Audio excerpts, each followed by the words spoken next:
Assalomu alaykum, hurmatli kuzatuvchilar. Bugun sizlar bilan zarda bo'lish haqida gaplashamiz. Zarda bu juda ko'p oshqozon ichak kasalliklarining klinik belgisi bo'lib hisoblanadi. Ulardan birinchisi gastroezofageal reflux kasalligi, oshqozon va 12 barmoqli ichakning yallig'lanishi gastrit va duodenitlarda, oshqozon va 12 barmoqli ichakning yara kasalliklarida zarda bo'lish uchraydi. Lekin eng asosiysi zarda bo'lish bilan kuzatiladigan kasalliklardan eng ko'p uchraydigan biri bu gastroezofageal reflux kasalligi bo'lib hisoblanadi. Bu kasallik hozirda yoshi katta insonlarni 40% dan oshig'ida uchrab turadi. Bu kasallikning asosiy kelib chiqish mexanizmlaridan biri bu qizilo'ngach bilan oshqozon o'rtasida klapan, sfinkter bo'ladi.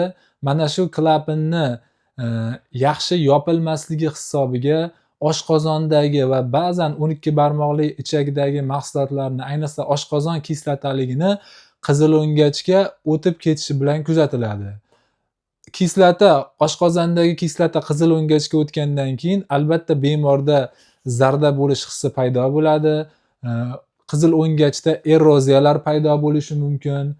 Hatto kasallik rivojlanib ketsa yaragacha va qizilo'ngachda struktura torayishigacha olib kelishi mumkin va hattoki qizilo'ngach rakining asosiy sababi bo'lib hisoblanadi. Ya'ni gastroezofageal reflux kasalligi qizilo'ngach rakini asosiy sabablaridan biri bo'lib hisoblanadi. Bu kasallikni asosiy belgilaridan biri bu zarda bo'lib hisoblanadi. Zarda bu tush orti sohasida achishish hissi kuzatiladi bemorlarda. Ikkinchi belgisi regurgitatsiya hisoblanadi. Regurgitatsiya bu ovqatdan keyin og'izga achchiq kislota ta'mining kelib qolishi va bemorlarda ertalab turganda og'izdan noxush hid kelishi ham kuzatiladi. Va kekirish, bu bemorlarda kekirish ham ko'p uchraydi. Bu aytib o'tgan belgilarim qizilo'ngach belgilari bo'lib hisoblanadi. Bundan tashqari gastroezofageal reflux kasalligini qizilo'ngachdan tashqari bo'lgan belgilari ham bor. U qanday rivojlanadi? Oshqozon bilan qizilo'ngach o'rtasidagi sfinkter yaxshi bekilmagani hisobiga kislotalar yuqoriga qarab harakatlanadi va hatto og'iz, tomoq, halqum, hiqildoq bo'shliqlariga ham o'tadi. Hatto og'izgacha kelishi ham mumkin. Bunda qaysi belgilar kuzatiladi? Birinchi navbatda bemorlarda ertalab turganda ovoz bo'g'ilib, xirillab qolishi, tomoqda og'riq kuzatilishi va agar kislota nafas yo'llariga o'tib bronxlarni ta'sirlaydigan bo'lsa, hatto nafas qisishi, bronxial astmaning ham sababi bo'lishi mumkin. Bundan tashqari kislota agar og'iz bo'shligiga o'tadigan bo'lsa, tish emal qavatini ham eroziyasiga, yemirilishiga olib kelishi mumkin.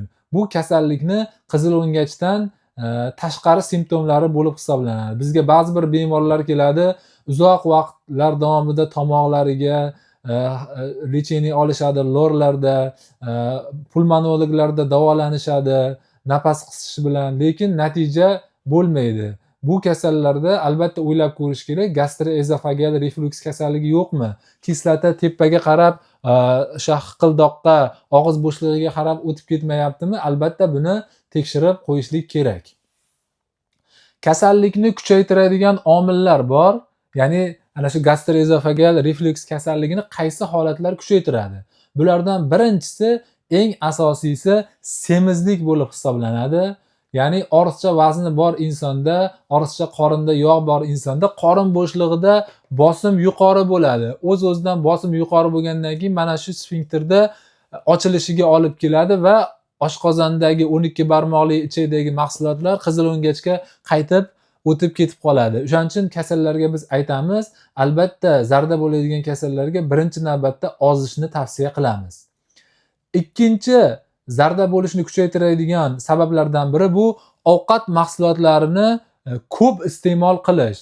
Ya'ni oshqozonni to'liq holatda agar to'laydigan darajada ko'p ovqat yeydigan bo'lsa, kislota o'tib ketish holati ehtimoli juda yuqori bo'ladi. Bundan tashqari ba'zi bir kofein tutuvchi mahsulotlar bor. kofe, shokolad kabi mahsulotlar ham mana bu sfinkterni uzoq vaqt ochilishiga bo'shashtirib qo'yadi va ochilishiga olib keladi.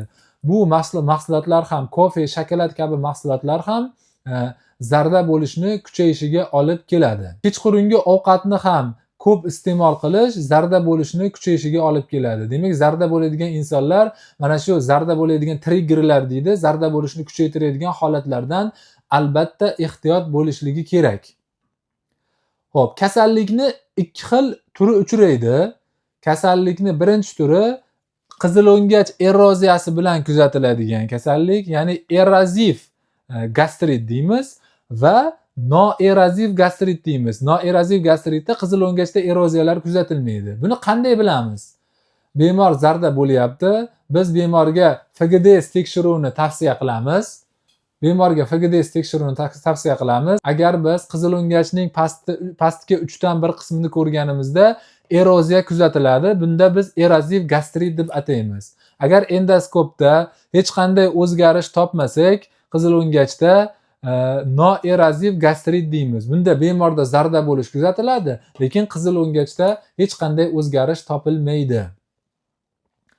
Kasallikka aniq tashxis qo'yish uchun birinchi navbatda bemorning shikoyatlariga qaraymiz.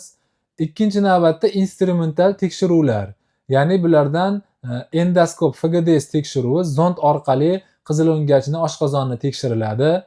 Ikkinchisi bu pH impedansmetriya tekshiruv, ya'ni oshqozondagi va qizilo'ngachdagi pH, ya'ni kislotali muhitni tekshiradigan usul hisoblanadi va uchinchisi mana shu yerdagi qizilo'ngach bilan oshqozon o'rtasidagi sfinkterdagi bosimni tekshiradigan manometriya usuli bo'lib hisoblanadi.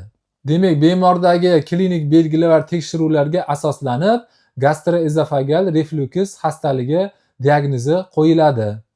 Hop, kasallikni davolashga keladigan bo'lsak, birinchi navbatda dori-darmonlardan oldin to'g'ri hayot tarziga rioya qilish talab etiladi. Demak, birinchi talab qilinadigan narsa, demak, ovqatlanishda juda ko'p ovqat yemaslik, ya'ni oshqozonni to'ldirib yuboradigan darajada ko'p ovqat yemaslik tavsiya qilinadi.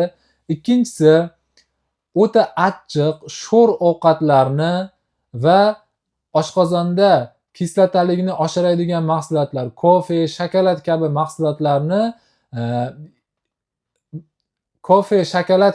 mahsulotlarni yeyish man qilinadi. Uchinchi tavsiyamiz, yotishdan albatta 2-3 soat avval ovqatlangan bo'lishlik kerak. Ya'ni bemor ovqatlanib, agar tezda yotib oladigan bo'lsa, oshqozondagi kislota qizilo'ngachga qaytib keladi va bemorda zarda bo'lish kuzatilishi mumkin. Shuning uchun bu kasallarga biz aytamizki, albatta ovqatlangandan keyin 2-3 soatdan keyin yoting deb aytamiz. Bundan tashqari, yotganda boshni ko'tarib yotish kerak. Bu bemorlar 30 gradusga ko'tarib yotish kerak. Shuni o'zida ham zarda bo'lish ancha yengillaydi. Bundan tashqari, ovqatlanib bo'lgandan keyin kuchli jismoniy zo'riqish tavsiya qilinmaydi. Kuchli jismoniy zo'riqishda qorin bo'shlig'idagi muskullar taranglashib, qorindagi bosim oshishiga olib keladi va bu ham zarda bo'lishni kuchaytirib yuborishi mumkin. Bundan tashqari, ba'zi bir bemorlarimizda bellarida muammo bo'ladi. Har xil korsetlarni, belni mahkam boylab olishadi. Bu ham zarda bo'ladigan bemorlarimizga tavsiya qilinmaydi. Bu ham qorin bo'shlig'idagi bosimni oshishiga olib keladi. Zararli odatlar, chekish, alkogol iste'mol qilish ham ana shu qizilo'ngach bilan oshqozon o'rtasidagi sfinkterni bo'shashishiga olib keladi va zarda bo'lishni kuchaytirib yuboradi. Shuning uchun albatta bunday xastaligi bor bemorlar zararli odat chekish, alkogol iste'mol qilishdan yiroq yurishlari kerak. Xo'p, gastroezofageal reflyuks kasalligida parhez haqida gaplashadigan bo'lsak, parhez bu hammaga umumiy bir xil bo'lib hisoblanmaydi. Hamma uchun individual bo'lib hisoblanadi.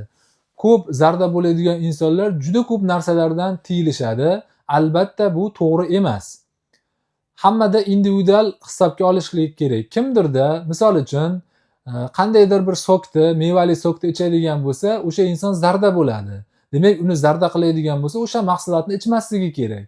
Ba'zi bir zarda bo'ladigan insonlar o'sha sokni ichsa zarda bo'lmaydi. Ularga mumkin hisoblanadi. Qolgan mahsulotlar ham shunga o'xshash. Uni har bir inson o'zi sinab ko'radi. Ba'zi bir mahsulotni yesa agar zarda qilmasa, unga yeyish mumkin. Agar unda zarda chaqirib, bezovtalik chaqiradigan bo'lsa, unga yeyish tavsiya qilinmaydi. Mana shunga e'tibor qilishimiz kerak. Gastroezofageal reflyuks kasalligini dori-darmonlar bilan davolashga keladigan bo'lsak, ularda birinchi navbatda oltin standart bo'lib, proton pompa ingibitorlari bo'lib hisoblanadi. Bularga omeprazol, pantoprazol, lansoprazol, rabeprazol, ezomeprazol kabi proton pompa ingibitorlari kiradi. Bu dori mahsulotlarini effektivligi katta tekshiruvlarda isbotlangan. Qizil o'ngachdagi eroziyalarni 8-12 hafta ishlatganimizda bu dorilarni qizil o'ngachdagi eroziyalarni bitirib yuborish xususiyatiga ega bo'lib hisoblanadi. Albatta bu dori preparatlarini ham o'ziga yarasha ichish qoidasi bor. Uni ovqatdan yarim 1 soat oldin ichish tavsiya qilinadi. Keyin zamonaviy proton pompa ingibitorlarni ichish tavsiya qilinadi. Albatta buni mahallarini 1 yoki 2 mahal ichish kerakligini shifokor bemorning holatiga, undagi eroziyani holatiga, eroziyani darajalariga qarab belgilab beradi. Ikkinchi ishlatiladigan preparatlardan bu ikkinchisi alginatlar va antitsid preparatlari bo'lib hisoblanadi. Bu preparatlarni uzoq muddat ishlatish tavsiya qilinmaydi. 7-10 kungacha ishlatish mumkin va keyinchalik o'sha zarda bo'lganda o'sha bezovtalikni yo'qotish uchun ishlatish mumkin.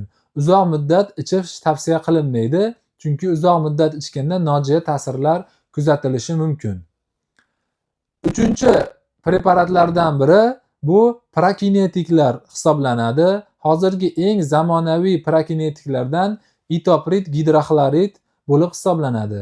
Bu preparatni bittadan 3 mahal ovqatdan yarim soat avval ichiladi. Lecheniyani davolash kursini davomiyligi 1-2 oy davom etadi.